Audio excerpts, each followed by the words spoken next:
Hello students, आज हम solve करेंगे 2023-24 में एएमयू एंट्रेंस में 11th और डिप्लोमा में आए हुए फिजिक्स के क्वेश्चनों को, इनके बारे में हम डिटेल में डिस्कस करेंगे और इंग्लिश में समझेंगे फॉर्मूले के साथ। आप देखिए शुरू करते हैं। पहला क्वेश्चन है ए और बी गोलाकार वस्तु है। वस्तु बी वस्तु ए से दो बड़ी बनती है। गोलाकार वस्तु है, वस्तु बी वस्तु ए से दो गुनी बड़ी है। यहाँ पर कहने का अर्थ है कि बी की त्रिज्या ए की त्रिज्या से दो गुनी है। यदि हम ए की त्रिज्या को r लेंगे तो बी की त्रिज्या को 2r लेना होगा। फिर उनका घनत्व समान है, वैसे दे सकते हैं समान है। समान दर से स्थानांतरित करना अगर इनका त्वरण भी समान है, त्वरण समान है तो समान दर से स्थानांतरित करने के लिए बलों का अनुपात क्या होगा? तो ए पर लगाए गए बल और बी पर लगाए गए बलों का अनुपात FA/FB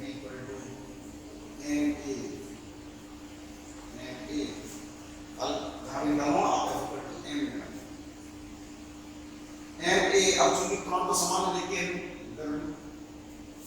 आकार अलग अलग है, उनका द्रव्यमान भी अलग अलग होगा। तो ए का द्रव्यमान और बी का, ए से काट देंगे। ए का द्रव्यमान बराबर आयतन का घनत्व।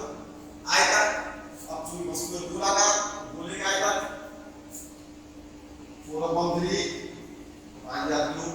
इनटू घनत्व b, दूसरी वस्तु का आयतन 4/3 पाई 2r का whole cube into density t। d से d 4/3 पाई से 4/3 ये आ गया r cube upon 8r cube. r cube से r क्यूब में जोड़ के आ गया 1/8। तो इन पर लगाए गए दोनों का पद होता है 1/8। हमारा ऑप्शन सही है ए। नेक्स्ट क्वेश्चन, निम्नलिखित वेग समय ग्राफ का ट्रेंड द्वारा तय की गई दूरी। देखिए वेग समय ग्राफ, वेग समय ग्राफ ये है समय अक्ष। वेग समय ग्राफ और समय अक्ष के बीच मिला क्षेत्रफल वस्तु द्वारा तय की गई दूरी को प्रदर्शित करता है। तो दूरी वेग समय ग्राफ तथा समय अक्ष के बीच घिरा क्षेत्रफल। यदि हम इसका क्षेत्रफल निकालते हैं तो ये क्षेत्रफल वस्तु द्वारा चली गई दूरी के बराबर होगा। क्षेत्रफल निकालने के लिए इधर से इस ट्रायंगल का एरिया, इस ट्रायंगल का एरिया, स्क्वायर का एरिया, तीनों को ऐड कर लें। या फिर आप ये दोनों साइड हमारी पैरेलल हैं, इन दो पैरेलल साइड को समांतर हो जाना है, ये असमांतर होना है।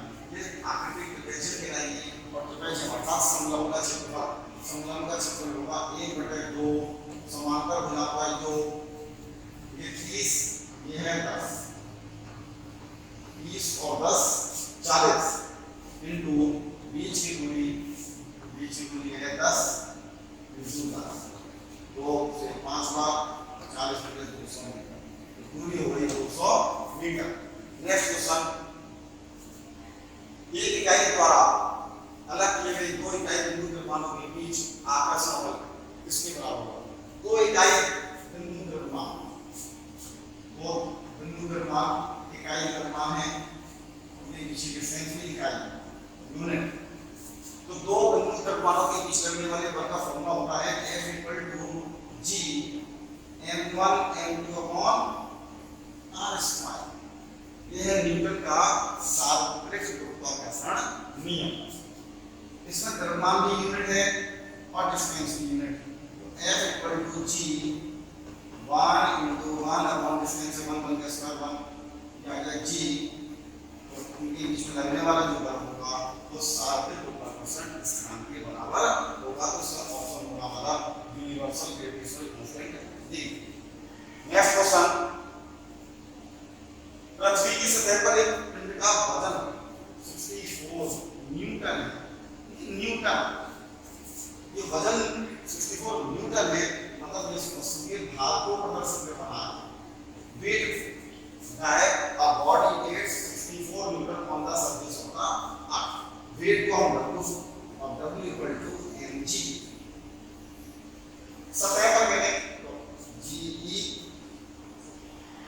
G4 यानी यदि पृथ्वी का व्यास इसके वर्तमान व्यास मान से दोगुना हो जाए, व्यास दोगुना हो जाए तो व्यास दोगुना होगा तो त्रिज्या भी दोगुनी हो जाएगी।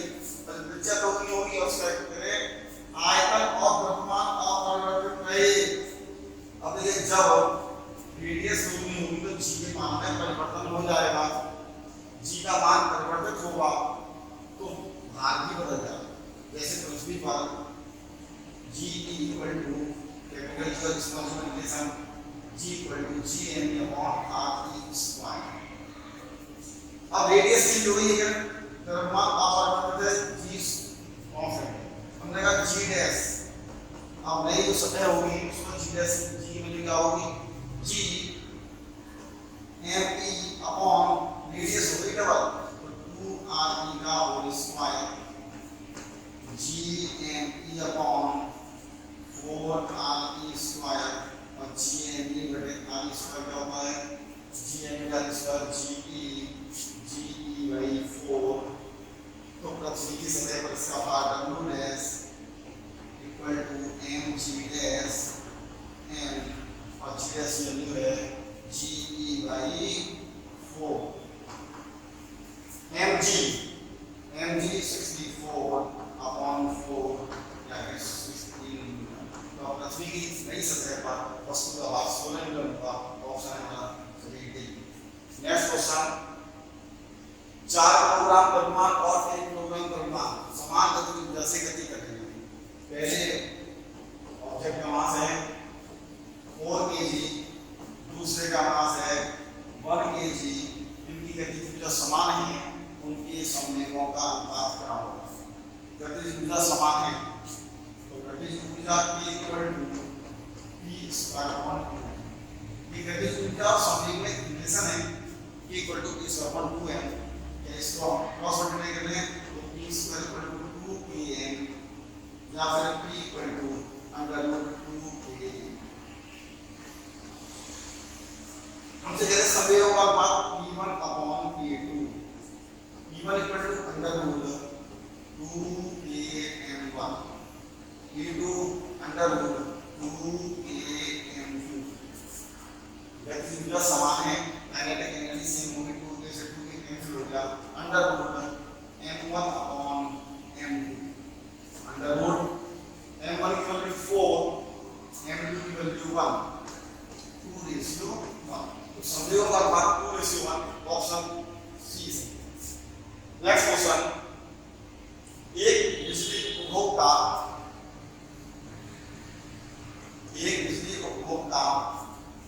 इलेक्ट्रिसिटी यूजर बिजली उपभोक्ता हर महीने 1200 बिजली का भुगतान करता है।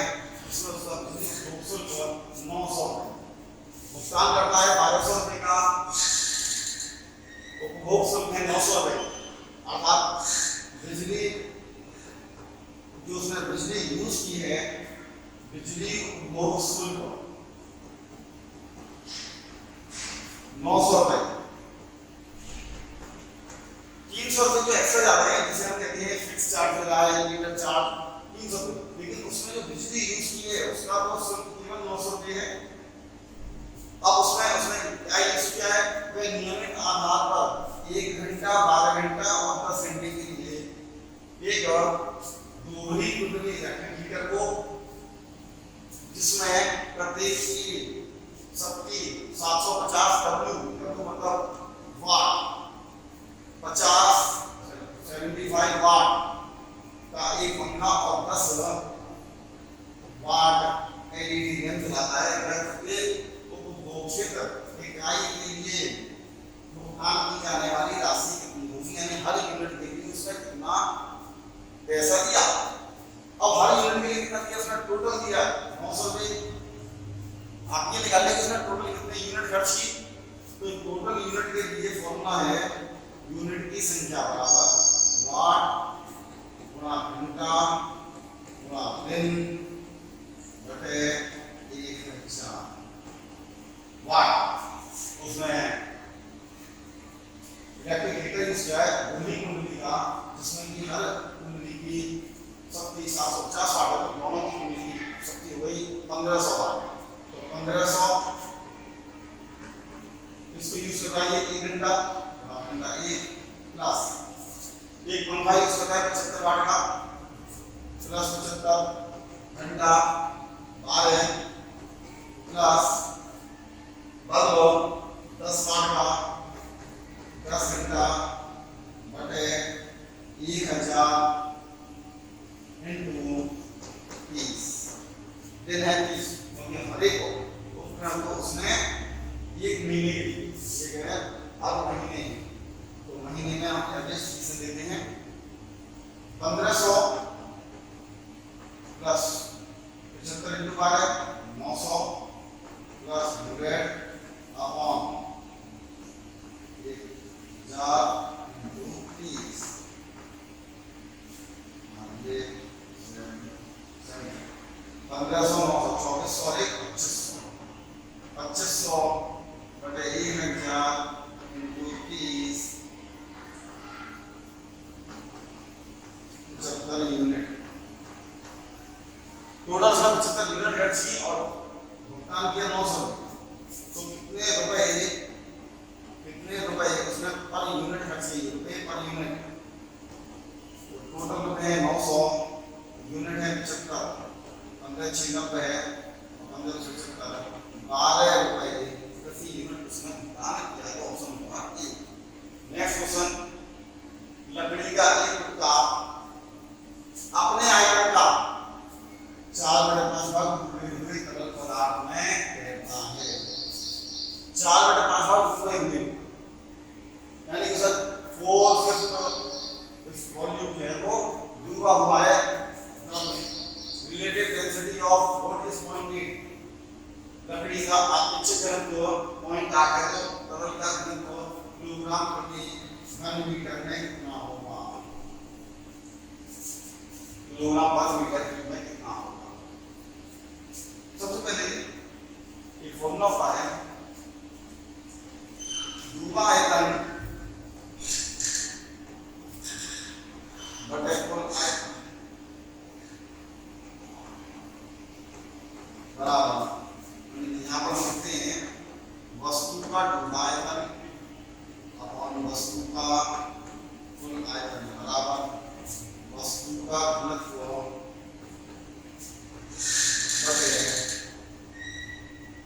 द्रव का घनत्व वस्तु का घनत्व बटे द्रव का घनत्व। यहाँ पर हमें लकड़ी का घनत्व है सापेक्ष घनत्व पहले हम लकड़ी का घनत्व करेंगे और सापेक्ष घनत्व लकड़ी का सापेक्ष घनत्व ये क्वेश्चन सापेक्ष घनत्व का काफी इंपॉर्टेंट है हर साल ये भी इंटेंसिटी क्वेश्चन जरूर आता है। लकड़ी का सापेक्ष घनत्व यदि हम किसी भी वस्तु के घनत्व में जल के घनत्व से डिवाइड करते हैं तो उसमें सापेक्ष घनत्व कहलाता है। तो लकड़ी का सापेक्ष घनत्व बराबर लकड़ी का घनत्व बटे जल का घनत्व। लकड़ी का सापेक्ष घनत्व है 0.8 लकड़ी का घनत्व और जल का घनत्व 1×10⁻³ किलोग्राम पर मीटर क्यूब। तो लकड़ी का घनत्व हो जाएगा लकड़ी का घनत्व अपन 1000 का 200 मल्टीप्लाई करते हैं ये जाएगा 800 किलोग्राम पर मीटर क्यूब। तो यहाँ पर डूबा आयतन रखना है 4/5 पूरे आयतन का 4/5 डूबा है बटे कुल आयतन बराबर वस्तु का घनत्व वस्तु यहाँ पर लकड़ी तो लकड़ी का घनत्व 800 और द्रव का घनत्व इसमें घनत्व डेंसिटी लिक्विड की बी से डी कैंसिल हो गया क्रॉस मल्टीप्लाई करते हैं तो द्रव का घनत्व बराबर 800 × 5/4 4 से 200 बन जाए 1000 किलोग्राम पर मीटर क्यूब। तो द्रव का घनत्व है 1000 किलोग्राम पर मीटर क्यूब। तो इसका आंसर है ए। सही आंसर ए। नेक्स्ट क्वेश्चन निम्नलिखित में से कौन सा कथन सही नहीं है। बैठने चाहो ऑप्शन ध्वनि की गति माध्यम के तापमान पर निर्भर करती है ये सही है क्योंकि ध्वनि की गति तापमान बढ़ने पर उस माध्यम में ध्वनि गति बढ़ती है। जैसे यदि हम वायु का जब 1 डिग्री सेल्सियस बढ़ाएंगे तो ध्वनि की 4.61 मीटर पर सेकंड बढ़ जाता है। The sound of single frequency is called note। एक आवृत्ति की ध्वनि को नोट कहते हैं। ये गलत है क्योंकि एक आवृत्ति की ध्वनि को टोन कहा जाता है। तो ये ऑप्शन गलत होगा, ये सही नहीं है। ध्वनि एक माध्यम में सीमित गति से फैलती है, ये सही है। और ध्वनि गति में यात्रा नहीं कर सकती, बिल्कुल सही है, क्योंकि ध्वनि के संचरण के लिए किसी माध्यम की आवश्यकता होती है। इसका ऑप्शन होगा बी। नेक्स्ट क्वेश्चन, 20 और 50 के 3 प्रतिरोधक 10 वोल्ट और नगण्य आंतरिक तत्व वाली बैटरी से समाप्त करेंगे। ये 20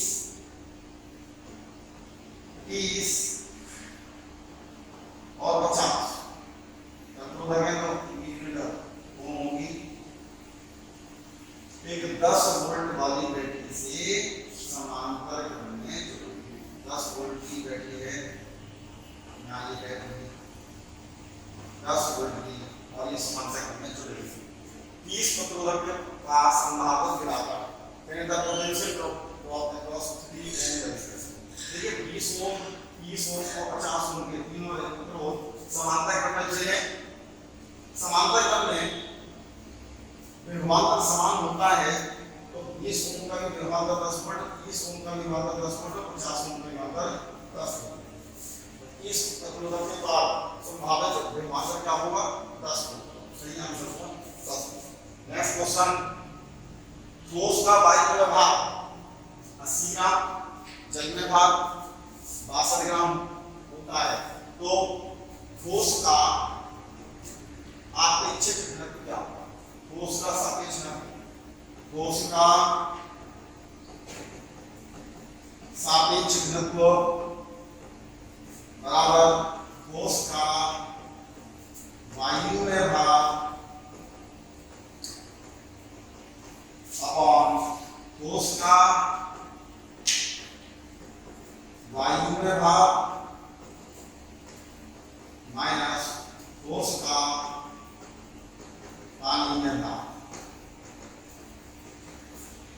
तो ठोस का वायु भाग कितना है? 80 ग्राम।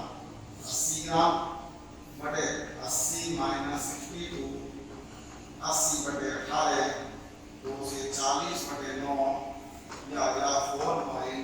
तो ठोस का सापेक्ष घनत्व होगा 4.44। सही आंसर डी। नेक्स्ट क्वेश्चन, एक बिजली के बल्ब की रेटिंग 200 वोल्ट 100 वाट, 5 बल्ब 4 घंटे तक जलते हैं। यदि दर 50 में से प्रति यूनिट है तो खपत की गई ऊर्जा की लागत क्या होगी? देखिए सबसे पहले हम यूनिट निकालें, तो इन्होंने पिछले ही कुछ समय निकाला था कि यूनिट बराबर वाट प्रति घंटा बटे 1000। यहाँ पर हम निकाला है कि हम केवल 4 घंटे तक यूज कर रहे हैं। तो वाट 100 वाट का बल्ब है, 5 बल्ब 500 वाट, घंटा 4 बटे 1000, 2 यूनिट। अब सीधी यूनिट है 2 और 50 का से यूनिट है, तो लागत होगी 2 गुणा 50 ऐसे यानी 0.5 रुपए लागत आ गई 1 रुपए। ऑप्शन होगा तभी 1 रुपए। नेक्स्ट क्वेश्चन, एक वस्तु 100 हर्ट्ज पर कंपन करती है, frequency n equal to 1/100 hertz. इसकी समय अवधि time period t equal to 1/n 1/100 0.01 second 0.01। Option A सही। नेक्स्ट क्वेश्चन, प्रकाश के अपवर्तन के नियम से किसी माध्यम का अपवर्तनांक इस प्रकार दिया जाता है। किसी भी माध्यम का अपवर्तनांक, किसी माध्यम का अपवर्तनांक एक निश्चित संख्या होती है किसी अन्य माध्यम के सापेक्ष। प्रकाश एक माध्यम से आ रहा है, दूसरे माध्यम में जा रहा है, तो अपने मार्ग से विचलित होकर इस घटना को हम कहते हैं प्रकाश का अपवर्तन। और प्रकाश के अपवर्तन n equal to पहला माध्यम है, ये दूसरा माध्यम है। पहले माध्यम में प्रकाश की चाल बटे दूसरे माध्यम में प्रकाश की चाल। तो पहले माध्यम में प्रकाश की चाल तथा दूसरे माध्यम मुक्त प्रकाशीय चाल के अनुपात को पहले माध्यम के सापेक्ष दूसरे माध्यम का अवकलनांक कहते हैं। और 1 n2 sin I अपॉन पहले माध्यम के सापेक्ष दूसरे माध्यम का अपवर्तनांक एक निश्चित संख्या है। इस अपवर्तनांक का मान माध्यम के आपतन कोण और अपवर्तन कोण पर निर्भर नहीं करता है। तो म्यू इज, तो इसका सही आंसर है कि mu is independent of incidence angle. तो ये म्यू आपतन कोण से स्वतंत्र होता है। सही ऑप्शन होगा इसका डी। नेक्स्ट क्वेश्चन, पानी का अपवर्तन 4/3 वायु के सापेक्ष, यदि आप इसके सापेक्ष अपवर्तन नहीं देते हो, वायु के सापेक्ष देते हैं, पानी का अपवर्तन 4/3, तो वायु के सापेक्ष पानी का अपवर्तन 4/3 और कांच का अपवर्तन वायु के सापेक्ष कांच का अपवर्तन 3/2 है। तो पानी के संबंध में कांच का मान क्या होगा, यानी कि relative effective index of glass with respect to water, कांच का अपवर्तन उसी रेस्पेक्ट में वाटर के रेस्पेक्ट में, जल के सापेक्ष कांच का अपवर्तन Ng अपॉन Nw, Ng की वैल्यू है 3/2, Nw है 4/3, 3 को ऊपर ले जाएंगे तो 9/8, आंसर होगा 9/8 ये ऑप्शन। नेक्स्ट क्वेश्चन, चालक के पदार्थ की विद्युत प्रतिरोधकता निर्भर करती है। एक चालक का विद्युत प्रतिरोधकता या फिर इसे हम कहते हैं विशिष्ट प्रतिरोध। विशिष्ट प्रतिरोध पदार्थ की लंबाई पर पदार्थ की एरिया ऑफ क्रॉस सेक्शन अनुप्रस्थ काट के क्षेत्र पर निम्न से किसी पर निर्भर नहीं करता है। विशिष्ट प्रतिरोध केवल पदार्थ की प्रकृति पर निर्भर करता है, अर्थात पदार्थ लंबाई कुछ भी हो, एरिया कुछ भी हो, यदि पदार्थ समान है तो विशिष्ट प्रतिरोध भी समान होगा। तो विशिष्ट प्रतिरोध केवल निर्भर करता है नेचर ऑफ इट्स मटेरियल पर। यदि पदार्थ समान है तो दो अलग-अलग चालकों के विशिष्ट प्रतिरोध भी समान होंगे। ये थे आपके एएमयू में आईबी 2023-24 के फिजिक्स के क्वेश्चन। तो फिर हम मिलते हैं अगले वीडियो में।